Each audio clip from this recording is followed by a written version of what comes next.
El sol de Puebla se filtraba entre las cortinas de encaje mientras Teresa contemplaba sus manos enrojecidas.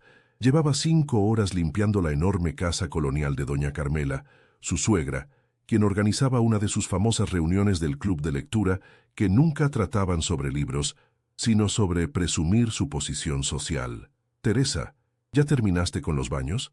Las señoras llegarán en 1 hora y todo debe estar impecable, gritó doña Carmela desde el salón principal.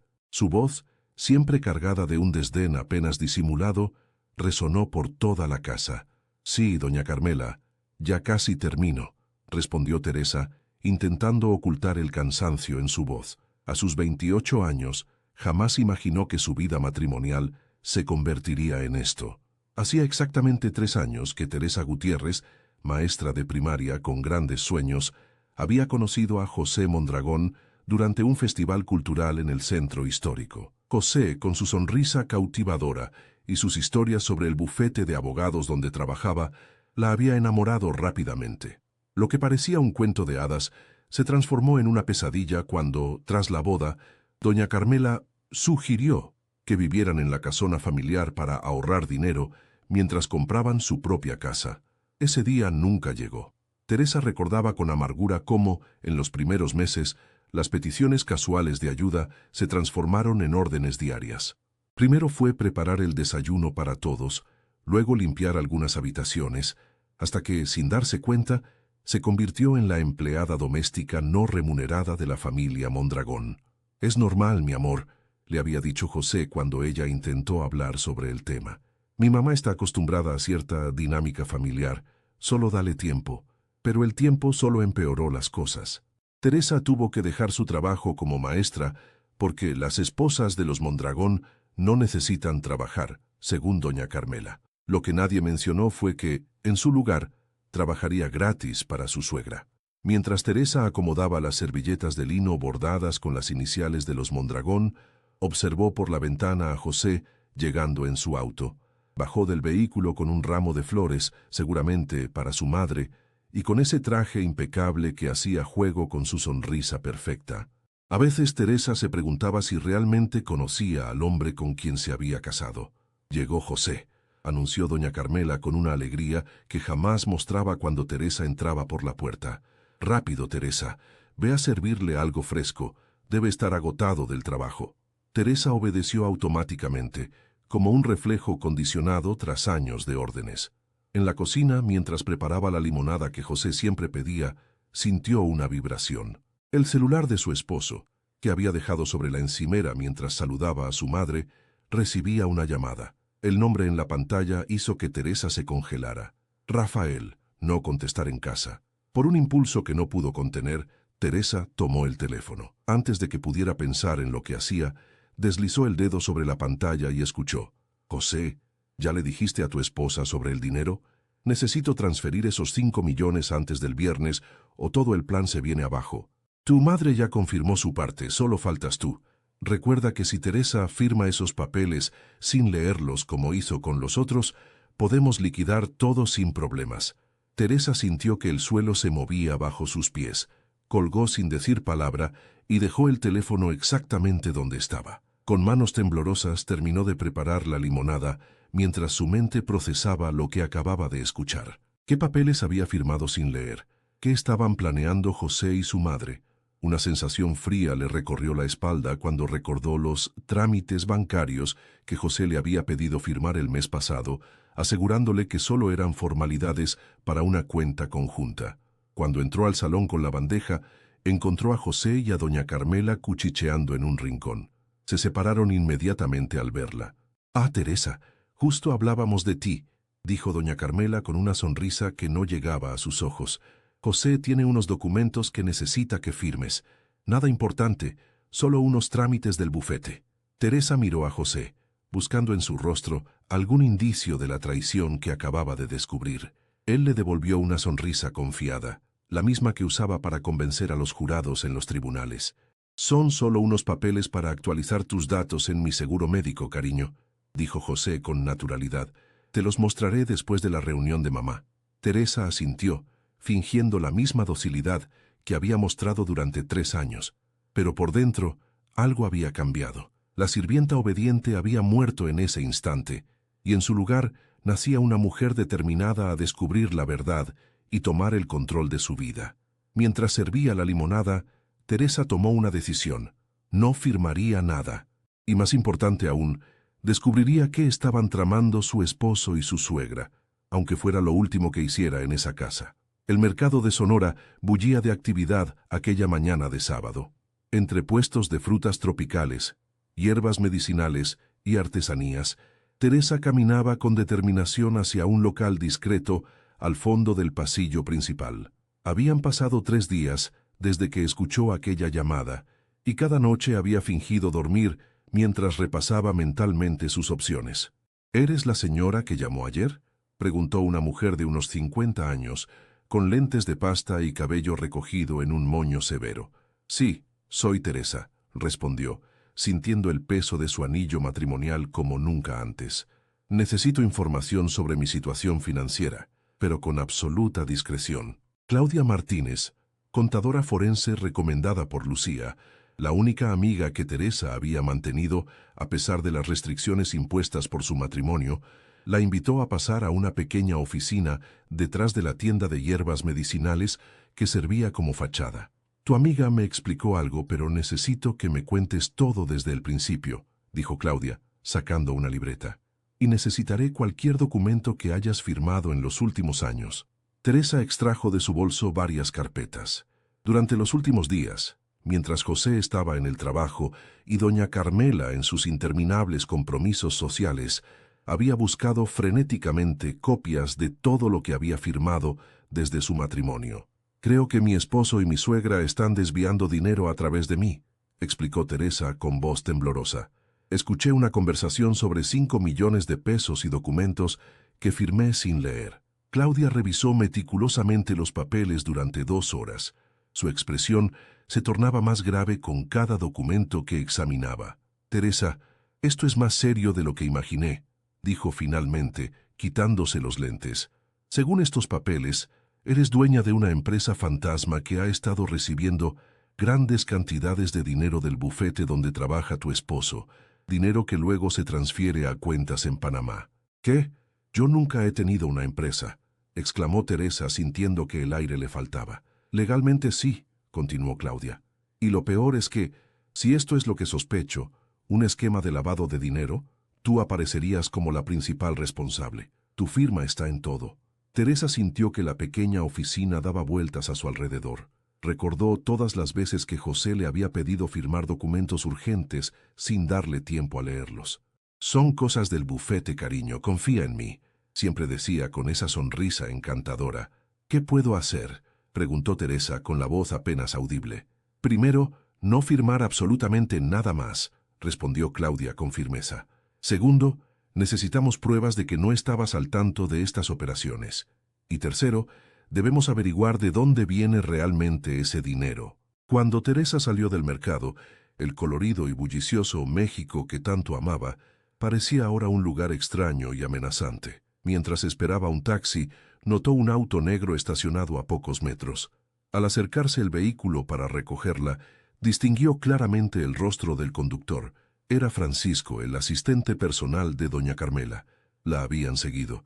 Teresa actuó con naturalidad, como si no hubiera notado nada, pero su corazón latía desbocado. Durante el trayecto de regreso, elaboró mentalmente una explicación para su visita al mercado. Compras para una receta especial que quería preparar. Sí, eso diría. Al llegar a la casa, doña Carmela la esperaba en la entrada con los brazos cruzados y una expresión que Teresa conocía bien. Tormenta a la vista. ¿Dónde estabas? Llevo horas intentando llamarte, espetó su suegra. Fui al mercado, doña Carmela.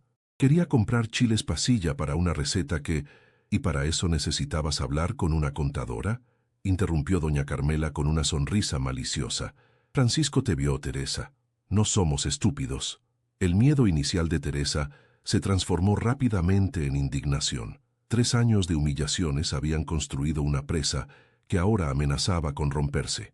¿Me están vigilando? ¿Con qué derecho?, respondió Teresa, sorprendiendo a su suegra con un tono que jamás había usado antes. Con el derecho que me da proteger a mi hijo y a esta familia de gente como tú. siseó doña Carmela. ¿Creíste que no sabíamos que empezarías a husmear? José me advirtió que eras más lista de lo que aparentabas. En ese momento, José apareció en el vestíbulo. Su rostro, habitualmente relajado y encantador, mostraba una tensión que Teresa nunca había visto. «¿Qué está pasando aquí?», preguntó, mirando alternativamente a su madre y a su esposa. «Tu mujercita ha estado reuniéndose con una contadora a nuestras espaldas», informó doña Carmela. «Parece que finalmente está mostrando sus verdaderas intenciones». José miró fijamente a Teresa, y por primera vez en su matrimonio, ella vio algo que nunca había notado antes: miedo en los ojos de su esposo. «Teresa, cariño, ¿podemos hablar en privado?», pidió José con una voz controlada que no coincidía con la alarma en su mirada. «No hay nada que hablar en privado», respondió Teresa con una calma que no sabía que poseía. «Si quieres decirme algo, dilo aquí mismo. Después de todo, en esta casa no existen los secretos, ¿verdad?». José palideció. «No sé qué crees que está pasando, pero te estás equivocando», dijo, recuperando algo de su compostura habitual. «Esos papeles que firmaste son completamente legales». «¿Qué papeles, José?», preguntó Teresa con una sonrisa leve. «No he mencionado ningún papel». El silencio que siguió fue más revelador que cualquier confesión. Doña Carmela y José intercambiaron una mirada que confirmó todas las sospechas de Teresa. «Quiero el divorcio», anunció Teresa con una claridad que sorprendió incluso a ella misma. «Y quiero saber exactamente qué han estado haciendo con mi nombre y mi firma». La risa de doña Carmela resonó en el amplio vestíbulo. «¿Divorcio? Niña ingenua. ¿Crees que es tan fácil? Si intentas algo contra esta familia, serás tú quien termine en la cárcel. Tu firma está en todo». Teresa sintió un escalofrío, pero se mantuvo firme. «Tal vez», concedió. «Pero, ¿están seguros de que no guardé copias de todo? ¿O de que no grabé ciertas conversaciones interesantes?». Era un farol, pero por la expresión de pánico momentáneo en el rostro de José, supo que había dado en el blanco. «Necesitamos hablar», insistió José, esta vez con urgencia genuina. «¿A solas?». «No», intervino doña Carmela. «No confío en que manejes esto correctamente, José. Siempre fuiste demasiado blando». «¿Blando?», se burló Teresa. «¿Llamas blando a utilizar a tu esposa como testaferro sin su conocimiento?». Me pregunto qué opinarían los clientes del prestigioso bufete Mondragón sobre estas prácticas. El rostro de José se contrajo en una mueca de furia que transformó completamente sus facciones. En un instante, el encantador abogado desapareció, revelando a un hombre que Teresa no reconocía. «No tienes idea de con quién te estás metiendo», advirtió José con una voz gélida. «Hay mucho más en juego de lo que puedes imaginar. Entonces, ilumíname», desafió Teresa. «¿Qué es exactamente lo que está en juego? ¿Y quién es Rafael? ¿El mismo que no debes contestar en casa?». La mención de ese nombre provocó un efecto inmediato. José dio un paso hacia ella con los puños apretados, pero se detuvo al darse cuenta de lo que estaba a punto de hacer. «Basta», intervino doña Carmela. «Teresa, ve a tu habitación. Hablaremos cuando estés más calmada». «No soy una niña a la que pueden mandar a su cuarto», respondió Teresa. «Y ya no soy su sirvienta. Si quieren que firme un solo papel más, tendrán que explicarme exactamente qué está pasando, o me iré directamente a la fiscalía con lo que ya sé». Con estas palabras, Teresa dio media vuelta y se dirigió a la puerta principal, no a su habitación. Sentía las miradas de José y doña Carmela taladrando su espalda, pero no se detuvo. Al salir de la casa, no tenía idea de a dónde iría, pero una cosa estaba clara. La Teresa que regresaría, si es que lo hacía, no sería la misma que había soportado en silencio 3 años de humillaciones. La pequeña habitación del Hotel Catedral, a pocas cuadras del Zócalo de la Ciudad de México, se había convertido en el centro de operaciones de Teresa durante las últimas 2 semanas. Las paredes estaban cubiertas de notas, fotografías y documentos conectados por hilos de colores, como un macabro árbol genealógico de mentiras y traiciones. «Esto va más allá de un simple fraude familiar», dijo Claudia, la contadora, señalando un diagrama complejo. «El bufete Mondragón ha estado representando a varias empresas constructoras que obtuvieron contratos gubernamentales de forma sospechosa. Tu empresa fantasma es solo una pieza del rompecabezas». Teresa asintió, absorta en las implicaciones. Desde que había abandonado la casa de los Mondragón, Se había sumergido en una investigación que reveló un mundo que nunca imaginó que existía. Con la ayuda de Lucía, su amiga periodista, y Claudia, había logrado acceder a información que pintaba un panorama alarmante. ¿Estás segura de querer continuar con esto?, preguntó Lucía con preocupación. Estas personas son poderosas, Teresa. No solo tu suegra y su círculo social, sino los clientes del bufete. Teresa contempló la pregunta mientras observaba por la ventana la catedral metropolitana bañada por la luz del atardecer. En sus 30 años de vida, nunca había sentido tanto miedo, pero tampoco tanta determinación. No tengo opción, respondió finalmente. Si me detengo ahora, pasaré el resto de mi vida huyendo, o peor aún, en prisión por algo que no hice. El teléfono de Teresa vibró sobre la cama. Era el 7º mensaje de José en ese día. A diferencia de las primeras comunicaciones llenas de amenazas veladas, ahora su tono era suplicante. Por favor, Teresa, solo quiero hablar. Te extraño. Podemos arreglar esto. Otro mensaje llegó inmediatamente después. Mi madre está destrozada. Pregunta por ti todos los días. La casa no es lo mismo sin ti. Teresa casi rió ante la absurda manipulación. Doña Carmela probablemente estaba furiosa, no destrozada, por perder a su sirvienta personal y ver amenazado su esquema fraudulento. Creo que es hora de pasar a la siguiente fase, anunció Teresa, dirigiéndose a sus aliadas. Voy a aceptar reunirme con José. ¿Estás loca?, exclamó Lucía. Podrían intentar cualquier cosa. No estaré sola, explicó Teresa, y será en un lugar público. Además, necesitamos más información, y José es nuestra mejor fuente. 3 días después, Teresa esperaba en una mesa apartada del Café Tacuba, uno de los restaurantes más antiguos y concurridos del centro histórico. Había elegido cuidadosamente su atuendo, un vestido sencillo pero elegante que había comprado especialmente para la ocasión, tan diferente de la ropa humilde que doña Carmela consideraba apropiada para ella. José llegó puntual, como siempre.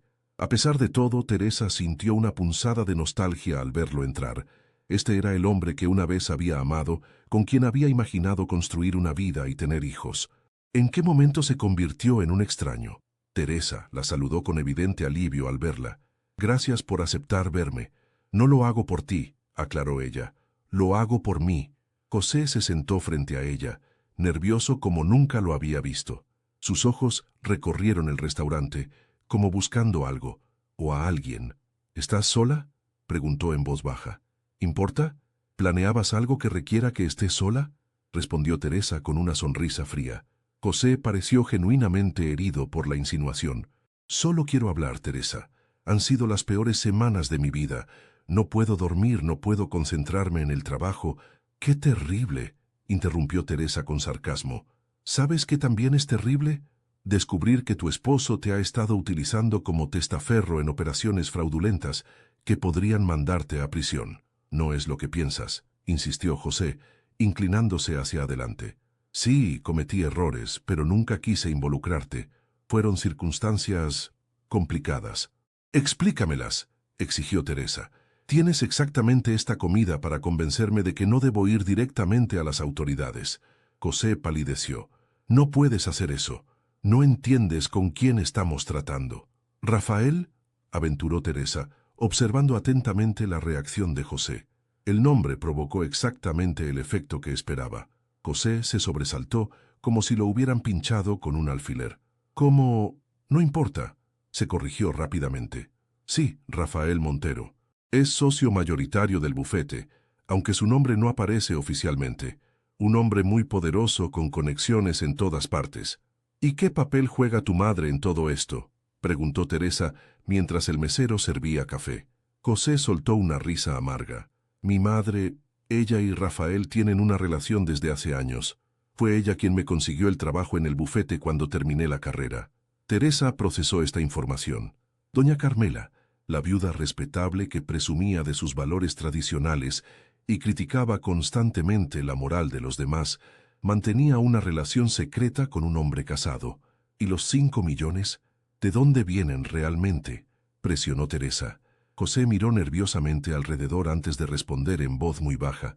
Son de un cliente del bufete, un constructor que necesitaba, digamos, limpiar cierto dinero proveniente de sobornos para obtener contratos gubernamentales. Y yo soy la que aparece como responsable si todo sale mal, concluyó Teresa. No permitiría que te pasara nada, afirmó José con vehemencia. Por eso he estado desesperado por hablar contigo. Tengo un plan para arreglarlo todo. Teresa lo miró con desconfianza. ¿Qué plan? Podemos transferir todo a otra empresa. Tengo documentos que demuestran que actuaste bajo coacción. Rafael está dispuesto a olvidar todo si vuelves a casa y firmas unos últimos papeles. ¿Volver a casa?, repitió Teresa con incredulidad. ¿Con tu madre tratándome como sirvienta y tú usándome como criminal sin saberlo? ¿Ese es tu gran plan? Solo sería temporal, explicó José apresuradamente. Unos meses hasta que todo se calme. Después podríamos irnos, comenzar de nuevo en otro lugar. Teresa observó a su esposo, buscando algún rastro del hombre que creyó conocer. Lo único que veía era a alguien atrapado en una red de mentiras, demasiado cobarde para enfrentar las consecuencias. Tengo una contraoferta, dijo Teresa finalmente. Tú me das acceso a todos los documentos que implican a Rafael, a tu madre y al bufete, y yo consideraré no mencionarte cuando vaya a las autoridades. José la miró horrorizado. ¿Me estás amenazando?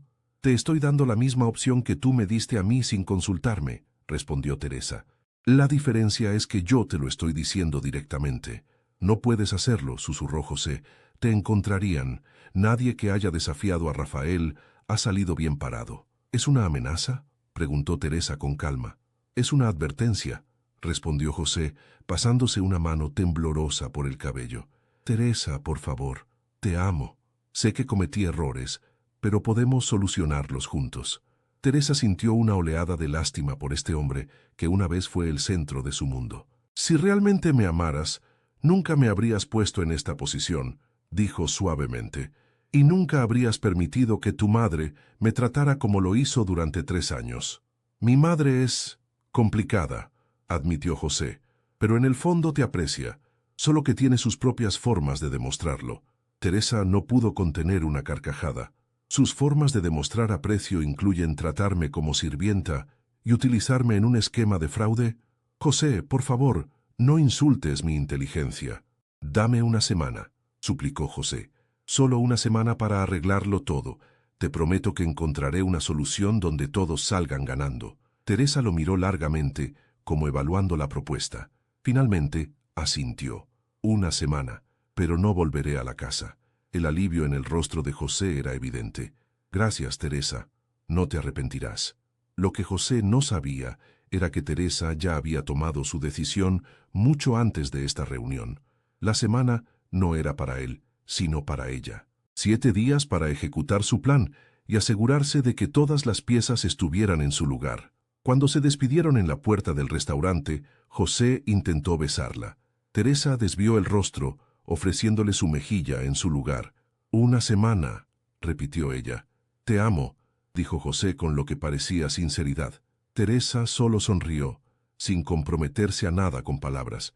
Mientras veía a José alejarse entre la multitud del centro histórico, tocó discretamente el pequeño dispositivo de grabación oculto en su bolso. La confesión de José sobre el origen del dinero y los involucrados era exactamente lo que necesitaba. Fase 1. Completada, murmuró para sí misma, mientras tomaba su teléfono para llamar a Lucía y Claudia. La sede de la Fiscalía Especializada en Combate a la Corrupción bullía de actividad aquella mañana de mayo. Periodistas de diversos medios se agolpaban en la entrada, mientras agentes de seguridad intentaban mantener el orden. Entre la multitud, una mujer de cabello negro recogido en un moño severo y lentes oscuros avanzaba con determinación. Teresa Gutiérrez, tengo cita con la fiscal Ramírez, anunció al llegar al mostrador de seguridad. El guardia consultó su lista y asintió, entregándole un gafete de visitante. La están esperando en la sala de conferencias del 5º piso, indicó. Al entrar al ascensor, Teresa se permitió un momento de introspección. Habían pasado exactamente 3 meses desde su encuentro con José en el Café Tacuba y su vida había dado un giro de 180 grados. La mujer insegura y sumisa que alguna vez permitió ser tratada como sirvienta ya no existía. En la sala de conferencias, la fiscal Elena Ramírez la recibió con un apretón de manos firme. Señora Gutiérrez, Su testimonio ha sido fundamental para este caso, dijo con profesionalismo. Gracias a la documentación que proporcionó, hemos podido desarticular una de las redes de corrupción más sofisticadas de los últimos años. Teresa asintió, manteniendo la compostura. Solo hice lo correcto, respondió. Más que eso, intervino un hombre de traje que Teresa reconoció como el director de la unidad anticorrupción. Se arriesgó personalmente para reunir evidencia que muchos profesionales no habrían sido capaces de obtener. La pantalla de la sala mostraba los titulares de los principales periódicos del país. Desarticulan red de lavado de dinero vinculada al bufete Mondragón. Rafael Montero y socios detenidos por fraude millonario. Esposa de abogado corrupto, clave en la investigación. La semana que Teresa había pedido a José no fue para darle tiempo de arreglar nada, sino para ejecutar meticulosamente su plan. Con la ayuda de Lucía, que tenía contactos en medios de comunicación, y Claudia, que conocía los entresijos financieros, Teresa había logrado recopilar suficiente evidencia no solo para exonerarse a sí misma, sino para exponer todo el esquema criminal. La grabación de José admitiendo el origen ilícito del dinero fue solo el principio. Durante esos 7 días, Teresa había logrado acceder al despacho de José usando la llave que él nunca supo que ella tenía y fotografiar documentos cruciales. También había contactado anónimamente a otros empleados del bufete, descubriendo que varios estaban descontentos y dispuestos a hablar bajo promesa de inmunidad. Lo más sorprendente fue descubrir que doña Carmela, lejos de ser una víctima manipulada por su amante Rafael, era en realidad una de las principales arquitectas del esquema. Las cuentas bancarias en Panamá estaban a su nombre y era ella quien coordinaba las transferencias internacionales. La rueda de prensa comenzará en 20 minutos, anunció un asistente asomándose a la sala. Los medios están esperando sus declaraciones. Teresa sintió un nudo en el estómago. A pesar de su recién descubierta fortaleza, la idea de enfrentarse a las cámaras la ponía nerviosa. No tiene que hacerlo si no se siente cómoda, le aseguró la fiscal Ramírez. Ya ha hecho más que suficiente. Teresa pensó en todas las mujeres que, como ella, se encontraban atrapadas en relaciones donde eran menospreciadas, utilizadas o manipuladas. Pensó en la Teresa de hace 3 meses, que creía no tener opciones ni voz propia. Lo haré, decidió. Quiero que mi historia se conozca. Mientras se dirigían a la sala de prensa, Teresa recordó su última interacción con la familia Mondragón. Había sido 2 semanas atrás, cuando los agentes federales irrumpieron simultáneamente en la casona familiar y en las oficinas del bufete. Teresa había insistido en estar presente durante el cateo de la casa, no por venganza, sino para cerrar un capítulo de su vida. La imagen de doña Carmela siendo escoltada por agentes federales, con las manos esposadas a la espalda, y su habitual expresión altiva convertida en una mueca de incredulidad, quedaría grabada para siempre en su memoria. «Esto es un error. Soy Carmela Mondragón», había gritado la mujer mientras la introducían en un vehículo oficial. «Conozco a gente importante. No pueden tratarme así». Pero nadie la escuchó. Sus conexiones sociales, tan valiosas para intimidar a nueras y empleados, resultaron inútiles frente a la evidencia contundente que Teresa había proporcionado. José había reaccionado de manera diferente. Cuando los agentes lo detuvieron en el bufete, según le contó después Lucía, que había estado presente como periodista, simplemente se derrumbó. No hubo gritos ni amenazas, solo un silencio resignado y una pregunta murmurada. «Fue Teresa, ¿verdad?». Ahora, frente a las cámaras y micrófonos, Teresa se preparaba para contar su historia. La fiscal Ramírez la presentó brevemente, destacando su valentía y colaboración. «Buenos días», comenzó Teresa con voz firme. «Mi nombre es Teresa Gutiérrez. Hace 3 años me casé con José Mondragón, creyendo que comenzaba el capítulo más feliz de mi vida. En cambio, me convertí en una sirvienta en mi propio hogar y, sin saberlo, en cómplice de un esquema de lavado de dinero». A medida que relataba su experiencia, desde las humillaciones cotidianas hasta el descubrimiento del fraude, Teresa notó cómo su voz ganaba fuerza. Ya no era la mujer que temblaba ante la mirada reprobatoria de doña Carmela. Era una sobreviviente, una luchadora que había desmantelado una red criminal, usando las mismas herramientas que intentaron usar contra ella: inteligencia y determinación. Quiero que mi historia sirva como advertencia y como esperanza, concluyó. Como advertencia para quienes creen que pueden usar y manipular a otros sin consecuencias. Y como esperanza para todas las personas que, como yo, se sienten atrapadas en situaciones de abuso. Siempre hay una salida, siempre hay opciones. Las preguntas de los periodistas llovieron inmediatamente. Teresa respondió con calma y precisión, sin revelar detalles que pudieran comprometer el caso judicial, pero dejando clara su posición. Cuando un reportero le preguntó si sentía algún remordimiento por denunciar a su propia familia política, Teresa sonrió levemente. Ellos nunca me consideraron familia, respondió. Me vieron como una herramienta, como alguien a quien podían usar y descartar. La verdadera familia no te trata como a una sirvienta, ni te involucra en actividades criminales sin tu consentimiento. Después de la rueda de prensa, mientras salía del edificio escoltada por agentes de seguridad, Teresa vio una figura familiar entre la multitud. Era María, la antigua cocinera de los Mondragón, la única que la había tratado con amabilidad durante aquellos 3 años. «Teresa», llamó la mujer, agitando una mano. Los guardias la dejaron pasar cuando Teresa asintió. «María, ¿qué haces aquí?», preguntó sorprendida. «Vine a verte», respondió la mujer mayor con los ojos brillantes. «Quería decirte que estoy orgullosa de ti. Muchas de nosotras lo estamos». Teresa la abrazó, conmovida por este gesto inesperado. María había sido testigo silencioso de muchas de las humillaciones que Teresa había sufrido, y aunque nunca pudo defenderla abiertamente por miedo a perder su empleo, siempre había tenido pequeños gestos de solidaridad. «¿Qué harás ahora?», preguntó María mientras caminaban juntas hacia la salida. Teresa miró hacia el cielo despejado de la Ciudad de México, respirando profundamente el aire de libertad que tanto había anhelado. «Volver a enseñar», respondió con seguridad. «Ya tengo ofertas de 2 escuelas, y escribir un libro sobre mi experiencia para ayudar a otras personas en situaciones similares». No mencionó que también había recibido propuestas para llevar su historia a la televisión. Eso podía esperar. Por ahora, solo quería recuperar la normalidad que le había sido arrebatada, redescubrir a la Teresa que existía antes de convertirse en la señora Mondragón. 6 meses después, Teresa contemplaba el atardecer desde la terraza de su nuevo apartamento en la colonia Roma. Era un espacio pequeño pero luminoso, decorado exactamente como ella quería, sin la aprobación ni el juicio de nadie más. Su teléfono sonó. Era Lucía, que llamaba para darle la noticia. La sentencia contra los Mondragón y Rafael Montero se había hecho pública. Todos habían sido condenados a penas significativas de prisión. José, que había decidido colaborar con las autoridades a cambio de una reducción de condena, pasaría al menos 5 años tras las rejas. Doña Carmela y Rafael, considerados los cerebros de la operación, enfrentaban más de 15 años cada uno. «¿Cómo te sientes?», preguntó Lucía. Teresa reflexionó un momento antes de responder.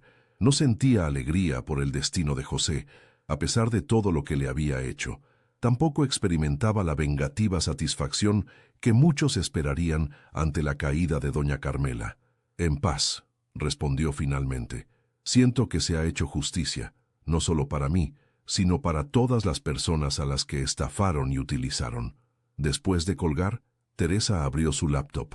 El documento que tenía abierto ya contaba con más de 200 páginas.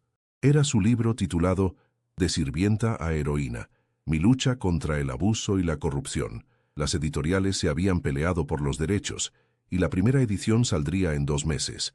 Mientras escribía el epílogo, Teresa reflexionó sobre el increíble giro que había dado su vida. De ser una mujer anulada, tratada como servidumbre en su propio hogar, se había convertido en un símbolo de resistencia y empoderamiento.